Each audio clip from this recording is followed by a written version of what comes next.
आत्मा ब्रह्मराक्षस का बनतो आणि आत्म्याचे पतन. भाग 1. सभ्य व असभ्य संस्कृती. मृत्यू पश्चात गती. परमशांती बापूजींच्या मराठी यूट्यूब चॅनलमध्ये आपले सर्वांचे स्वागत.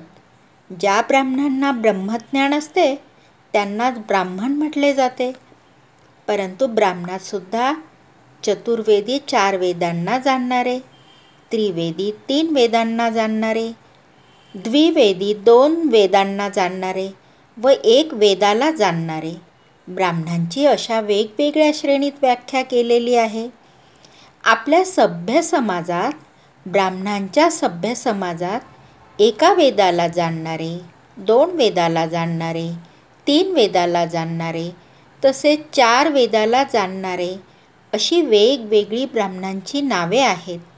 नावावरूनच माहीत होते की हे चतुर्वेदी म्हणजे 4 वेदाला जाणणारे आहेत, त्रिवेदी 3 वेदांना जाणणारे आहेत, द्विवेदी 2 वेदांना जाणणारे आहेत व 1 वेदी 1 वेदाला जाणणारे आहेत. हे सगळे ब्राह्मण असतात. तेव्हा ब्राह्मणांना सुद्धा पूर्ण ब्रह्माचे ज्ञान नसणे, ब्रह्मज्ञान असायला हवे. पण पूर्ण ब्रह्मज्ञान नसते आणि ज्ञानाच्या बरोबरच विकारांना सुद्धा ज्याने जिंकलेले असते, ज्ञान आणि योगाने अंतिम समयी शरीर सोडते वेळी अंतमती सो गती होत असते. पण जेव्हा गती होत नसते तेव्हा ते भूत प्रेत बनून भटकत असतात. ते ज्ञानी असतात, त्यांना ज्ञानसुद्धा असते, परंतु अपूर्ण ज्ञान असते. परंतु सर्वसामान्य माणसांपेक्षा म्हणजे क्षत्रिय, वैश्य किंवा निम्न कोटीतील मनुष्यापेक्षा ज्ञान जास्त असते. तर तो ज्ञानी असूनही ब्रह्मराक्षस बनत असतो. तर या ब्रह्मराक्षसाच्या आत्म्यात खूप शक्ती असते, कारण की ज्ञान असते, ज्ञानाची शक्ती असते. म्हणूनच ब्रह्मराक्षस खूप भयानक असतात.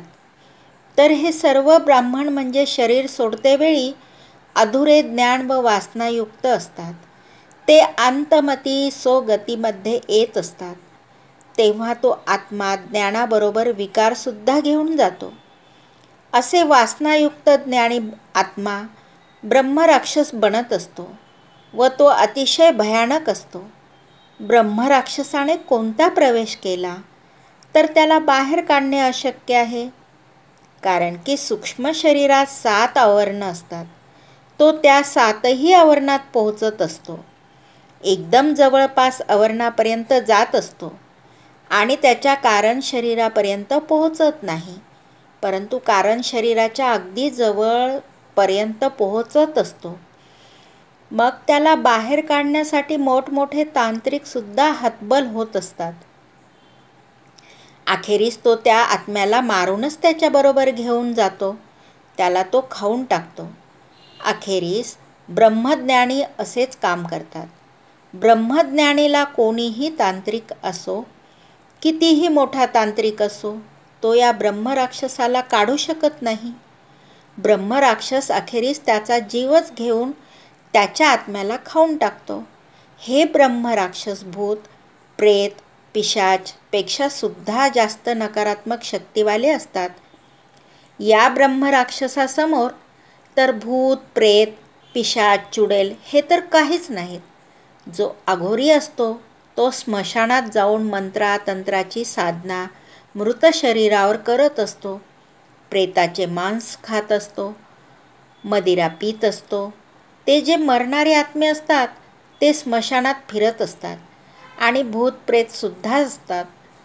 जे स्मशानात राहतात ते त्यांना त्यांच्या साधनेच्या बलावर व भूत प्रेतांना कंट्रोल करून त्यांच्याकडून कामे करून घेत असतात. नंतर त्यांची अघोरी विद्या असते. त्यांच्याकडे ब्रह्मज्ञान नसते. तसेच ब्रह्मा विष्णू शंकराचे सुद्धा ज्ञान नसते. त्यांची केवळ ही अघोरी साधना असते व अघोरी साधनेचे ज्ञान असते.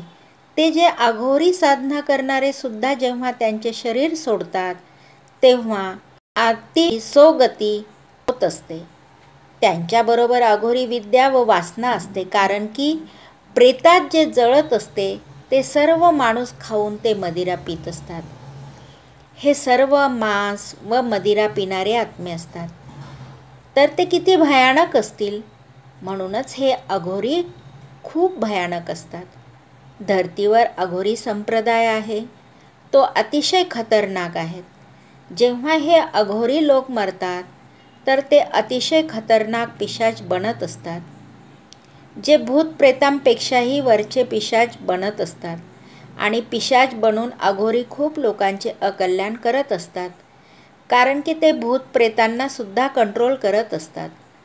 मृत्यू पश्चात सुद्धा ते भूत प्रेतांना कंट्रोल करून त्यांच्याकडून कामे करून घेत असतात, कारण ते पिशाच बनलेले असतात. असे खूप लोक पिशाच बनत असतात, परंतु ते राक्षस बनू शकत नाही. ब्रह्म राक्षस तर पिशाचांचाही बाप असतो. हे जे अघोरी असतात त्यांच्याकडेही मृत्यू पश्चात कोणत्याही प्रकारचे ज्ञान नसते, म्हणून ते वरील लोकात जाऊ शकत नाही. त्यांच्यामध्ये खूप वासना असल्याने अंतमती सोगती होत असते.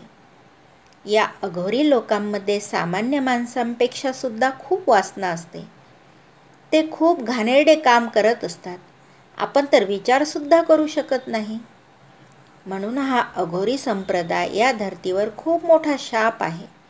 धर्तीवर अघोरी संप्रदाय खूप मोठा आहे, कारण की ते जास्तीत जास्त शंकराला मानत असतात. शंकराची उपासना तर करत नाही, ते भूतप्रेतांची उपासना करून त्यांना त्यांच्या कंट्रोलमध्ये ठेवत असतात. त्यासाठी जी विधी मंत्रतंत्र असतात तेच ते करत असतात आणि ते करून भूतप्रेतांना कंट्रोल करून घेतात. बाकी त्यांच्याकडे दुसरे काहीही नसते. त्यांच्याकडे महादेवाचे सुद्धा ज्ञान नसते. ब्रह्मा विष्णू शंकर तर सोडूनच द्या, महादेवाचे सुद्धा ज्ञान नसते. म्हणूनच ते खूप भयानक असतात. अज्ञानी म्हणजे एकदम शूद्र टाईपचे, एकदम थर्ड क्लास श्रेणींचे आत्मे म्हणूया. आत्मासुद्धा म्हणता येणार नाही, ते तर पशु मिश्रित असतात. कधीकधी अतिशय पॉवरफुल आत्मेसुद्धा पिशाच्च बनत असतात. ते अघोरी बनतात, पिशाच्च बनतात व त्यांच्या आवरणात खूप विकार भरलेले असतात. परमशांती यातील उर्वरित भाग आपण पुढील भागात बघणार आहोत. बेहदची परमशांती. हा व्हिडिओ आपल्याला आवडला असल्यास लाईक, शेअर, कमेंट करायला विसरू नका. बेहदची परमशांती.